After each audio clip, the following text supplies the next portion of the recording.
Latest news updates కోసం ఇప్పుడే download చేసుకోండి media effects app. Welcome to media effects. Young hero Vijay Deverakonda చివరిసారిగా the family star చిత్రంలో కనిపించారు.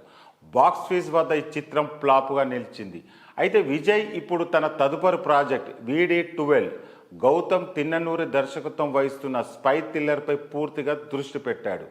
2020లో విజయ్ దేవరకొండ హీరోగా, సుకుమార్ దర్శకుడుగా ఓ చిత్రాన్ని ప్రకటించారు.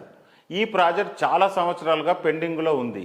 అయితే విజయ్ సోదరుడు ఆనంద్ దేవరకొండ ప్రధాన పాత్రలో గమ్ గమ్ గణేష కోసం ట్రైలర్ లాంచ్ ఈవెంట్లో ఈ చిత్రం మళ్ళీ తెరపైకి వచ్చింది. విజయ్ దేవరకొండ మరియు సుకుమార్ చిత్రం గురించి అడిగినప్పుడు సుకుమార్ పుష్ప 2 మరియు రామ్ చరణ్తో మరొక చిత్రం పూర్తి చేసిన తర్వాత ప్రారంభమవుతుందని ధృవీకరించారు. ఇంతలో విజయ్ దేవరకొండ రవికిరణ్ కోలాతో పాన్ ఇండియా సినిమా మరియు రాహుల్ సంకృత్యన్ దర్శకత్వంలో పీరియాడిక్ యాక్షన్ ఫిలింని చేస్తున్నాడు. ఈ చిత్రాలపై ప్రేక్షకుల అభిమానుల్లో భారీ అంచనాలు నెలకొన్నాయి.